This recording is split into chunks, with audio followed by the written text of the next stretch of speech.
സാഗുവിൽ കമലേസൻ തമിഴ്നാട് സ്വദേശിയാണ്. അദ്ദേഹം ഒരു പ്രൊട്ടസ്റ്റന്റ് ക്രിസ്ത്യൻ ബിലീവറാണ്. സിഖ് റെജിമെന്റിന്റെ പുതിയതായിട്ട് വന്നൊരു ഓഫീസറായിരുന്നു.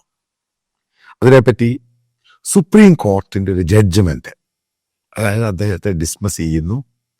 അദ്ദേഹം ഈ പറയുന്ന സിഖ് റെജിമെന്റുമായി ബന്ധപ്പെട്ട റിച്വൽസ് എന്ന് പറയുന്നത് സിഖ് റെജിമെൻ്റാണ്, 3rd കാവലറി യൂണിറ്റാണ് അതുമായി ബന്ധപ്പെട്ട്. അതിനകത്തൊരു സിഖ് ഗുരുദ്വാരയുണ്ട്.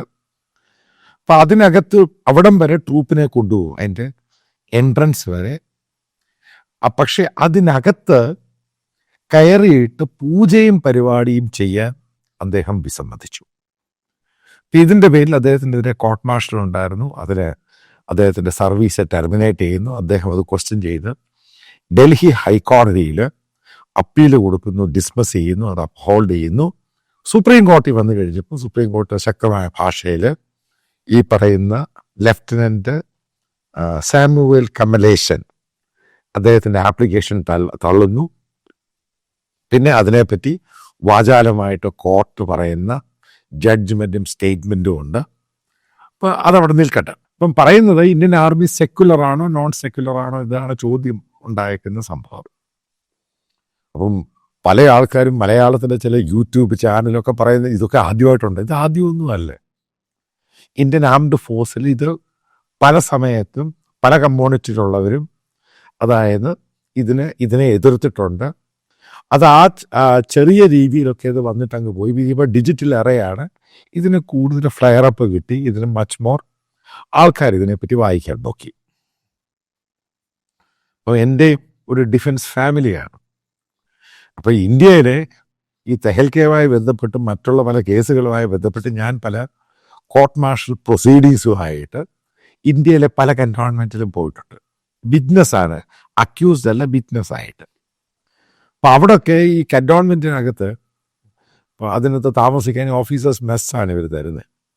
അപ്പം അതിന് ഈ പറയുന്ന കന്റോൺമെൻറ്റിനകത്ത് ക്രിസ്ത്യൻ പള്ളികളുണ്ട്, ക്രിസ്ത്യൻ സ്കൂളുകളുണ്ട്. പണ്ട് ബ്രിട്ടീഷുകാരുടെ അവരുടെ തന്നെയാണ് അത് ഉപയോഗിക്കുന്നത്. ഏറ്റവും കൂടുതൽ കന്റോൺമെൻറ്റിനകത്ത് നമുക്ക് കാണാൻ സാധിക്കുന്നത് അമ്പലങ്ങളുണ്ട്. പക്ഷേ അമ്പലങ്ങളെക്കാൾ ഏറ്റവും കൂടുതൽ പള്ളികളാണുള്ളത്. കാരണം പണ്ട് ബ്രിട്ടീഷ് ആർമി അത് ഫോളോ ചെയ്തതിൻ്റെ പേരിൽ അതിന് കൂടുതൽ പ്രാധാന്യമുണ്ട്. അത് പൊളിച്ചിട്ടൊന്നുമില്ല. ഇപ്പോഴും അത് പല പല ക്രിസ്ത്യൻ ഓർഗനൈസേഷനും ക്രിസ്ത്യൻ സഭകളും ഈ പള്ളികളിലൊക്കെ പോകുന്നതുകൊണ്ട് ഇതാണ് എൻ്റെ യാഥാർത്ഥ്യം. അപ്പോൾ ഇതുമായി ബന്ധപ്പെട്ട് എന്നോട് നിങ്ങൾ ചോദിക്കുകയാണ്. ഈ കാരണം പല ആൾക്കാരും പറഞ്ഞു ക്രിസ്ത്യൻ കമ്മ്യൂണിറ്റിയെ അതിൻ്റെ പ്രാക്ടീസ് ചെയ്യാനും ആ രീതിയിൽ പോകാൻ സമ്മതിക്കത്തില്ല. ഇത് പൂർണ്ണമായി ഹിന്ദു രീതിയിലും, ഗുരുദ്വാര എന്ന് പറയുന്ന ഹിന്ദുവായിട്ട് യാതൊരു ബന്ധവുമില്ല. അതാദ്യം മനസ്സിലാക്കുക. സിഖ് ഗുരുദ്വാര എന്ന് പറയുന്ന സിഖ് റെജിമെൻ്റ് എന്ന് പറയുന്നതും അതുമായിട്ട് ഹിന്ദുവായിട്ട് നിങ്ങൾ നോക്കുവാണെങ്കിൽ യാതൊരു ബന്ധവുമില്ല. കാരണം പ്രത്യേക റിലീജിയനായത്. അപ്പം സിഖ് റെജിമെൻറ്റുമായിട്ട് ബന്ധപ്പെട്ടൊരു ഇഷ്യൂ ഉണ്ട്.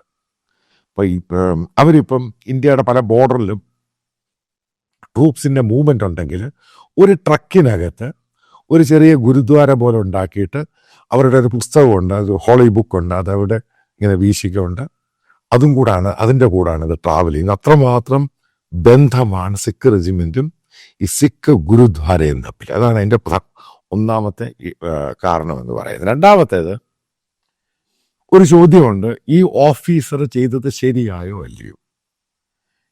ഞാനിപ്പം നിങ്ങളോട് ചോദിക്കുക, ഇപ്പം നിങ്ങൾ ഇതേപോലെ യൂണിഫോംഡ് ആയിട്ടുള്ളൊരു പട്ടാളത്തിൽ ജോലി ചെയ്യുന്നു, അതായത് ഈ പറയുന്ന രീതിയിൽ ജോലി ചെയ്യുന്ന ഒരാൾ, നിങ്ങൾ പൂർണ്ണ മനസ്സോടുകൂടി മാത്രമായിരിക്കണം ഒരു റിച്വൽസ്, ഒരു പൂജയിൽ പങ്കെടുക്കേണ്ടത്. പൂജ പാർട്ടിസിപ്പേറ്റ് ചെയ്യുക.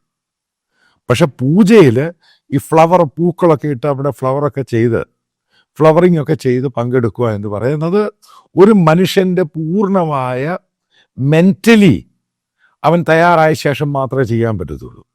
അല്ലെങ്കിൽ ബാക്കി കാണിക്കുന്നതൊക്കെ ആൾക്കാരെ കാണിക്കാൻ ചെയ്യുന്ന ജാടയായിരിക്കും. അതാണ് റിലീജിയനുമായിട്ട് ബന്ധപ്പെട്ട് എനിക്ക് പറയാനുള്ളത്. പക്ഷേ ഇന്ത്യൻ സുപ്രീം കോർട്ട് പറയുന്നത് നമ്മളെല്ലാം മാനിച്ചേ മതിയാവത്തുള്ളതാണ് ഇന്ത്യൻ ഭരണഘടന, അതാണ് നമ്മുടെ ജനാധിപത്യ വ്യവസ്ഥ. ഇതുമായി ബന്ധപ്പെട്ട 2-3 ഇഷ്യൂസ് ഞാൻ പറയാം.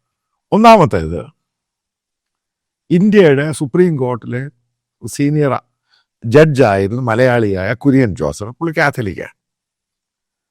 അപ്പോൾ അദ്ദേഹം ഇവിടെ ഇരുന്ന സമയത്ത്, സുപ്രീം കോടതിയിൽ ഇരുന്ന സമയത്ത് ഒരിക്കൽ സുപ്രീം കോടതിയിലെ സീനിയർ ജഡ്ജിമാരെ ഇന്ത്യൻ പ്രധാനമന്ത്രിയാണ് പ്രസിഡന്റ്, എനിക്കറിയത്തില്ല ആരാണെന്ന്, ക്രിസ്തുമസ് ഡിന്നറിന് ഇൻവൈറ്റ് ചെയ്തു. ക്രിസ്മസ് ഡിന്നറിന്. അപ്പം ഇന്ന് ക്രിസ്മസ് ഈവോ 25th ആണെന്ന് തോന്നുന്നു, പഴയൊരു വാർത്തയാണ്. അപ്പം അദ്ദേഹം അതങ്ങ് ഡിക്ലൈൻ ചെയ്തു. അദ്ദേഹം പറഞ്ഞു അദ്ദേഹത്തിന് വരാൻ പറ്റത്തില്ല. എനിക്ക് തോന്നുന്നു അദ്ദേഹം വേറൊരാളും ഉണ്ടായിരുന്നു. അദ്ദേഹം മാത്രമായിരിക്കും, ജസ്റ്റിസ് കുര്യൻ ജോസഫ് മാത്രമാണോ എനിക്കറിയത്തില്ല. അദ്ദേഹമായിരുന്നു അതിൻ്റെ ക്രിസ്ത്യൻ കമ്മ്യൂണിറ്റി എന്നുള്ള ഈ കേരളത്തിലെ കാത്തലിക്സിൻ്റെ തെക്കും വടക്കും ഇഷ്യൂ അത് സോർട്ട് ഔട്ട് ചെയ്യാനൊക്കെ ശ്രമിച്ച ആളാണ് ജസ്റ്റിൻ കുര്യൻ ജോസഫ്. ഒരു ഒരു ഒരു ജെന്റിൽമാൻ. അപ്പം അദ്ദേഹം ഈ സംഭവം അങ്ങ് ഡിക്ലൈൻ ചെയ്തിട്ട് പറഞ്ഞു അന്ന് അദ്ദേഹത്തിന് പള്ളിയിൽ പോകണം, കുടുംബക്കാരോടും മറ്റ് ബന്ധുക്കളോടും പ്രയറുണ്ട്, കാരണം ക്രിസ്മസ് ഡേ ആണ്. അപ്പം മറ്റുള്ള ജഡ്ജിമാരും ഈ ബാർ കൗൺസിലും അതായത് സുപ്രീം കോർട്ട് അവരെല്ലാം പറഞ്ഞു സെക്യുലർ ഇന്ത്യക്കകത്ത് ഈ കാണിച്ച സംഭവം ശരിയായില്ല. അപ്പം അദ്ദേഹം പറഞ്ഞത് ഒരു ഡിന്നറല്ല ഒരു ക്രിസ്തുമസ് എന്ന് പറയുന്ന ഒരു വിശ്വാസിയായ കുര്യൻ ജോസഫിനുള്ളത്. അതായത് നമ്മൾ ഈ പല ആൾക്കാർ ഉദ്ദേശിക്കുന്നത് ക്രിസ്തുമസ് എന്ന് പറയുന്നത് ഒരു പ്രെയർ കഴിഞ്ഞിട്ട് മദ്യപാനം മറ്റുള്ള അങ്ങനെയല്ല അദ്ദേഹം പറഞ്ഞത്. അദ്ദേഹത്തിൻ്റെ സ്റ്റേറ്റ്മെന്റ് എന്ന് പറയുന്നത് ഒരു ഡിന്നറോ അങ്ങനെയല്ല, അതിൻ്റെ അതുമായി ബന്ധപ്പെട്ട പ്രെയറുണ്ട് ആ ഡേറ്റിൽ, സ്പെസിഫിക് ഡേറ്റിൽ. അതിന് അദ്ദേഹത്തിന് ചർച്ചിൽ അറ്റൻഡ് ചെയ്യണം. അതുകൊണ്ട് ആ ഒരു സമയത്ത് ഡിന്നർ വെച്ചത് അദ്ദേഹത്തിന് പങ്കെടുക്കും. വളരെ സ്നേഹത്തോടു കൂടിയാണ് ഡിക്ലൈൻ ചെയ്തത്. അപ്പം അന്ന് ഇതേപോലെ ഇഷ്യൂ ഉണ്ടായി. അതൊരു ഇഷ്യൂ അവിടെ നിൽക്കട്ടെ. മറ്റൊരു ഇഷ്യൂ പറയാം, ഒരു ഫെയ്ത്തിൻ്റെ ഇഷ്യൂ, റിലീജിയസ് ഫെയ്ത്തിൻ്റെ ഇഷ്യൂ ആണ് നമ്മൾ മനസ്സിലാക്കേണ്ടത്. അതായത് ഫാൽഗാം ടെറർ അറ്റാക്ക്, 26 പേരെയാണ് കൊന്നത്. അതായത് ഈ ടെററിസ്റ്റുകൾ വന്ന് അതിലൊരാളുടെ പേരായിരുന്നു മധ്യപ്രദേശ് ഇൻഡോറിൻ്റെ അങ്ങോട്ട് മാറിയിട്ട് അവരുടെ LIC ഓഫീസറായിരുന്ന സുശീൽ നഥാനിയേൽ.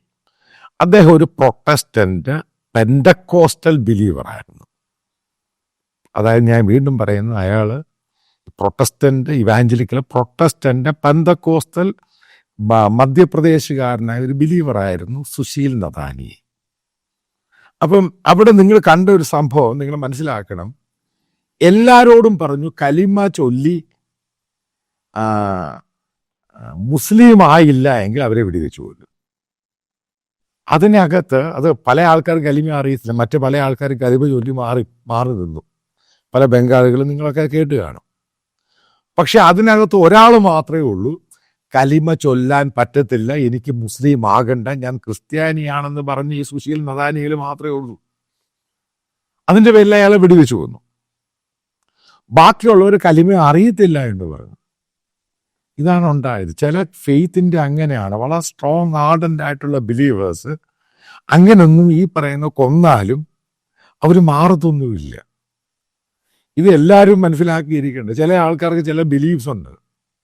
ആ അത് ഇന്ത്യൻ സെക്യുലർ കോണ്ടസ്റ്റിൽ വലിയ പ്രാധാന്യമുണ്ട്. അപ്പം അതിൻ്റെ പേരിലാണ് സുശീൽ നഥാനിയിൽ പറഞ്ഞ അയാൾ കലിമ ചൊല്ലത്തുമില്ല, അയാൾക്ക് മുസ്ലിമും ആകണ്ട, അയാൾ ക്രിസ്ത്യൻ ബിലീവറാണ്, അതിൽ തന്നെ അയാൾക്ക് മരിക്കണം. അതിൻ്റെ പേരിലാണ് അയാളെ വെടിവെച്ച് വന്നിട്ട് അയാളുടെ മകളെ പിടിക്കാൻ പോയി. അവർക്കും ബുള്ളറ്റ് കയറി, അവർക്ക് ഇഞ്ചേർഡായി. അയാളുടെ ഭാര്യ ഉൾപ്പെടെ കാശ്മീരിൽ വെക്കേഷന് പോയപ്പോഴാണ് ഈ സംഭവം ഉണ്ടായത്. അതാണ് ഫെയ്ത്തിൻ്റെ കാര്യം. ഫെയ്ത്ത് അങ്ങനെയാണ്.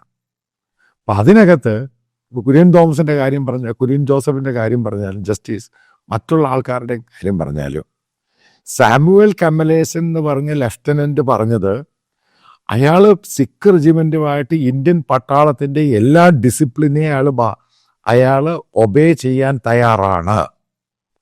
പക്ഷേ അതിനെ ഗുരുദ്വാരയിൽ പോയി അതിനകത്ത് കയറി പൂജ ചെയ്യാൻ പറ്റില്ല എന്ന് പറഞ്ഞു.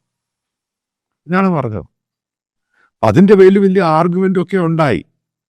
അപ്പം ഞാൻ ഈ പറയാൻ പോകുന്ന കൺക്ലൂഡ് ചെയ്തൊരു പാർട്ട് എന്ന് പറയുന്നത്, ഇത് ബേസിക്കലി ഇന്ത്യയിൽ ഇത് പ്രശ്നം ഉണ്ടാക്കും, പ്രത്യേകിച്ച് ആംഡ് ഫോഴ്സിൽ. ഇന്ത്യൻ ആംഡ് ഫോഴ്സിൽ ശരിക്കും ക്രിസ്ത്യൻ ബിലീവേഴ്സ് ഉണ്ട്. അങ്ങനെയാണ് അത് ഇന്ത്യൻ സ്വാതന്ത്ര്യത്തിന് മുമ്പും ഉണ്ട്, അതിന് ശേഷവും ഉണ്ട്. ശരിക്കും ക്രിസ്ത്യൻ ബിലീവേഴ്സ് ഓഫീസേഴ്സായിട്ടും പട്ടാളത്തിലും ജോലി ചെയ്യുന്ന വളരെയധികം ക്രിസ്ത്യൻ ബിലീവേഴ്സ് ഉണ്ട്. അപ്പോൾ അതിനകത്തൊന്നും ഈ നമ്മളിപ്പോൾ ഒരു കന്റോൺമെൻറ്റിൽ പോകുന്നു ഇന്ത്യൻ ഡിഫൻസിൻ്റെ. ഇപ്പം നോർത്ത് ഇന്ത്യയിലാണെങ്കിൽ പോവുകയാണെങ്കിൽ ഇപ്പോൾ ഒരു പട്ടാളക്കാരൻ മറ്റുള്ള പട്ടാളക്കാരനെ കാണുമ്പോൾ റാം റാം എന്ന് പറയുന്നു. ഇതൊന്നും ആൾക്കാർക്ക് പറയാൻ യാതൊരു വിഷമവും ഇല്ല. രാമൻ എന്താ ക്രിസ്ത്യാനിയുടെ ദൈവം, അതുപോലെ ഹിന്ദു ദൈവം. ഇന്ത്യ എല്ലാവർക്കും അറിയാം, ഹിന്ദു മിത്തോളജിയിലും അതിന് ബേസിൽ പോകുന്നൊരു രാജ്യമാണ് ഇന്ത്യ.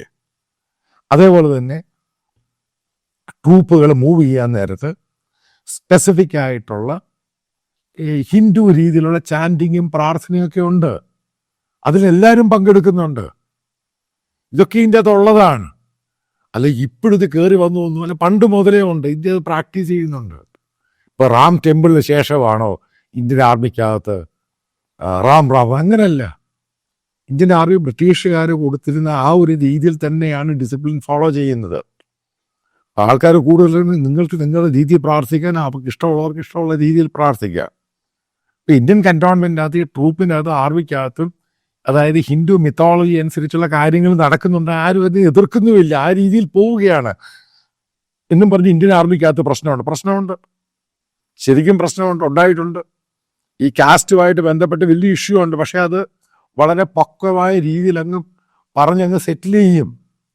ഇതൊക്കെ ഉണ്ടാകുന്നുണ്ട്. ഇത് ഇപ്പോഴത്തെ ഇഷ്യൂ എന്ന് പണ്ട് മുതൽ ഇത്രയും വലിയൊരു ട്രൂപ്പാണ്, അതിൻ്റെ അത് ഇഷ്യൂ ഇല്ല എന്ന് പറയാൻ പറ്റുമോ? അപ്പം ഇതിൻ്റെ ഇഷ്യൂ എന്ന് പറയുന്നത് ബേസിക്കലി ഞാൻ ഇന്ത്യൻ ആർമിയെ പൂർണ്ണമായിട്ടും വിശ്വസിക്കുന്ന ഒരാളാണ്. കാരണം ഇന്ത്യൻ ആർമി ഒരു മൈറ്റി ഫോഴ്സ് തന്നെയാണ്. പക്ഷേ ഒരിടത്ത് പോയി പൂജ ചെയ്തില്ല എന്നും പറഞ്ഞ് ഒരു ഓഫീസറെ, ഒരു പട്ടാളക്കാരനെ അവിടുന്ന് കോർട്ട് ഓഫ് എൻക്വയറി കഴിഞ്ഞ് ഡിസ്മിസ് ചെയ്യുന്നു. അത് സുപ്രീം കോർട്ട് വരുന്നു, അവിടുന്ന് ഡിസ്മിസ് ചെയ്യുന്നു. ഇത് ഫർദർ എസ്കലേറ്റ് ചെയ്യുക. കാരണം ഇന്ത്യൻ ആർമിക്കകത്ത് തന്നെ ഒരു പ്രശ്നം ഉണ്ടാകാൻ സാധ്യതയുണ്ട്. കാരണം എത്രയോ എത്തിസ്റ്റുകളുണ്ട്, നിരീശ്വരവാദികളുണ്ട്, മറ്റുള്ള മതവിശ്വാസികളുണ്ട്. പക്ഷെ ഇന്ത്യൻ ആർമി, ഇന്ത്യൻ ആംഡ് ഫോഴ്സിന് ഒറ്റയ്ക്കുന്നവരാ. അപ്പം അതിനകത്തൊരു ഒരു വല്ലാത്തൊരു ചർച്ച ഉണ്ടാകരുതെന്ന് മാത്രമേ ഉള്ളൂ ഞാൻ കാണുന്നത്. കാരണം അല്ലെങ്കിൽ ഇത് പല ഭാഗത്തും, അതായത് ഈ ഹിന്ദു ഇതിനകത്ത് തന്നെ, മിത്തോളജിക്കകത്ത് തന്നെ, ഹിന്ദു ബിലീഫ്സിനകത്ത് തന്നെ പല ദൈവങ്ങളും ഡൈറ്റീസിനെ ഒന്നും വിശ്വസിക്കാത്ത പല ആൾക്കാരുമുണ്ട്. ഇതൊക്കെ ഇതിൻ്റെ ഭാഗമാണ്. പണ്ട് മുതലേ ഉണ്ട് ഈ സംഭവം. അപ്പം അതിൻ്റെ പേരിൽ അത് അങ്ങനെ ചെയ്തില്ല, അതുകൊണ്ട് ഇങ്ങനെ ചെയ്തില്ല എന്നൊക്കെ പറയുന്നത് തെറ്റാണ്. ഒരു കാര്യം കൂടെ പറയാം. ഓപ്പറേഷൻ ബ്ലൂ സ്റ്റാർ, അതായത് പഞ്ചാബിലെ അമൃത്സർ ക്ഷേത്രവുമായിട്ട് ബന്ധപ്പെട്ട് ഓപ്പറേഷൻ ബ്ലൂ സ്റ്റാറിൽ ഇന്ദിരാഗാന്ധിയാണ് തീരുമാനമെടുക്കുന്നത്. അവിടെ വന്നിരിക്കുന്ന സൈനികരെ തുരത്താൻ വേണ്ടി സിഖ് റെജിമെൻറ്റിനെയാണ് ഡിപ്ലോയ് ചെയ്തത്. ഇന്ദിരാഗാന്ധി കാണിച്ച ഏറ്റവും വലിയ ബ്ലണ്ടറാണ്. ഞാൻ പറയുന്നതല്ല, അവരുടെ അന്ന് പ്രിൻസിപ്പൽ സെക്രട്ടറി ആയിരുന്ന, അഡ്വൈസറായിരുന്ന PC അലക്സാണ്ടർ, മലയാളി, അദ്ദേഹത്തിൻ്റെ ബുക്കിൽ എഴുതിയിട്ടുണ്ട്. പിന്നീട് എല്ലാവരും പറഞ്ഞിട്ടുണ്ട് ബ്ലണ്ടറാണ് സിഖ് റെജിമെൻറ്റിനെ അവിടെ ഡിപ്ലോയ് ചെയ്തത്. കാരണം സിഖ് റെജിമെൻറ്റിലെ പല സിഖ് ആർമിയുടെ സീനിയർ ആയിട്ടുള്ള ഓഫീസേഴ്സും അതിനകത്ത് സിഖ് ടെററിൻ്റെ ഭാഗമായിട്ട് ഈ ഗുരുദ്വാരക്കകത്ത് കുറിച്ചിരിക്കുക. അതേപോലെ തന്നെ സിഖുകാരന് ഏറ്റവും പ്രധാനപ്പെട്ടതാണ് ഈ ഗോൾഡൻ ടെമ്പിൾ എന്ന് പറയുന്നത്. അപ്പം അതിനകത്ത് ഈ സിഖ് റെജിമെൻറ്റിനെ ഏൽപ്പിച്ചു കഴിഞ്ഞപ്പോൾ ഉണ്ടായ സംഭവം അറിഞ്ഞിരിക്കണം. കാരണം ഇന്ത്യയുടെ ചരിത്രമായത്. എത്രയോ സിഖ് ഓഫീസേഴ്സ് അവിടെ വെച്ച് സ്വയമേ ഫയർ ചെയ്ത് ആത്മഹത്യ ചെയ്യുന്നറിയാം. കാരണം അവൻ്റെ സാങ്ക്ടോറിയം വിശുദ്ധ സ്ഥലത്തിലോട്ട് ഫയർ ചെയ്യാൻ പറയുവാണ്. ടാങ്കുകൾ കയറി. എന്നോട് ഞാൻ ഈ ഇതുമായി ബന്ധപ്പെട്ട് കോർട്ട് മാർഷലായിട്ട് പല സിഖ് ഓഫീസറെ കാണുമ്പോൾ അവർ പറഞ്ഞിട്ടുണ്ട് ഏറ്റവും വലിയ തെറ്റാണ് ഇന്ത്യൻ ആർമി, ഇന്ത്യൻ പ്രധാനമന്ത്രി അന്ന് കാണിച്ചത്. കാരണം അവർ പവിത്രമായിട്ട് കാണുന്ന ഒരു സ്ഥലത്തോട്ട് ടാങ്കുകൾ ഉപയോഗിച്ചിട്ട് സിഖുകാരെ കൊണ്ട് ഫയർ ചെയ്യിപ്പിക്കുക. ആയിരക്കണക്കിന് സിഖുകാരാണ് റിസൈൻ ചെയ്തു പോയത്.